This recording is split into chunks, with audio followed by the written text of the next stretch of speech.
Assalamualaikum warahmatullahi wabarakatuh. Nama saya Fafian Haryanandana Adrian dari kelas 12 IPA 6. Hari ini saya akan menjelaskan bab mutasi.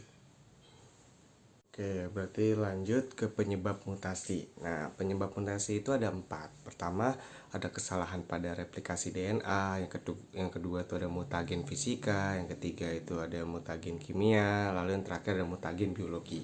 Nah, yang pertama, kesalahan dalam replikasi DNA adalah mutasi yang disebabkan secara alami dan tiba-tiba.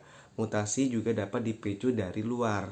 Nah, kalau mutagen fisika adalah mutasi yang disebabkan pemicu fisik seperti memberikan organisme berbagai macam radiasi. Nah, mutagen kimia dapat menyebabkan mutasi karena strukturnya yang mirip dengan basa nitrogen sehingga dapat mengganti pasangan nukleotida. Contoh dari mutagen kimia adalah asam nitrit, asam nitrat, dan etil metana sulfat. Nah, yang terakhir, mutagen biologi dapat menyebabkan mutasi karena adanya bakteri, virus, dan transposon.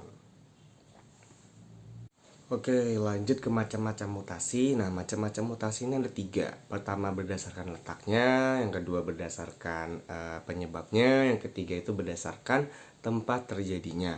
Nah, oke, yang pertama saya jelaskan ini berdasarkan letaknya. Nah, terdapat 2 nih, yaitu mutasi gen dan kromosom. Nah, mutasi gen ini terjadi karena perubahan struktur basa DNA, akibatnya terjadi perubahan kodon sehingga mengubah urutan asam amino pada polipeptida tertentu. Nah, lanjut ke mutasi kromosom atau aberasi kromosom adalah mutasi yang menyebabkan perubahan pada jumlah dan struktur kromosom. Nah, hal ini biasanya akan membawa kita ke penyakit genetik. Oke, yang kedua berdasarkan penyebabnya. Terdapat 2 jenis, yaitu mutasi alami dan juga buatan. Nah, yang pertama nih, mutasi alami. Mutasi ini terjadi secara alami dan disebabkan oleh sinar kosmos, bantuan radioaktif, dan ultraviolet. Nah, mutasi ini biasanya disebabkan oleh sebab yang tidak jelas dalam metabolisme sehingga menyebabkan kekeliruan dalam sintetis bahan genetik.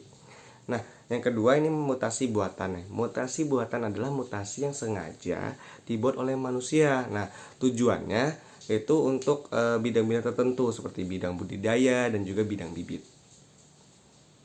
Oke, yang terakhir adalah mutasi berdasarkan tempat-tempat terjadinya. Ini terdapat 2 jenis nih, yaitu mutasi somatik dan juga gametis.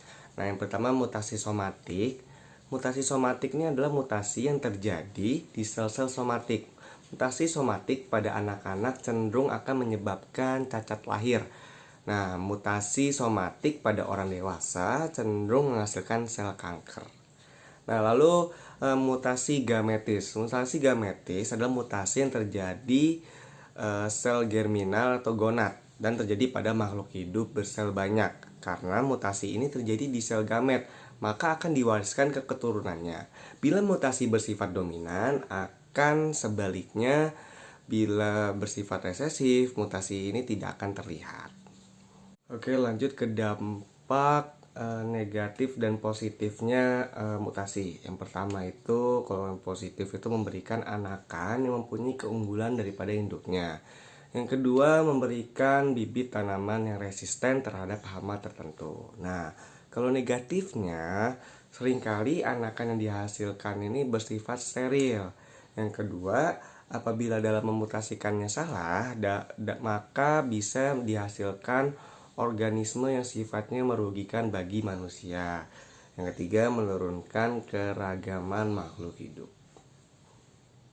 Sekian dari saya, Fafian Haryanandana Adrian. Wassalamualaikum warahmatullahi wabarakatuh.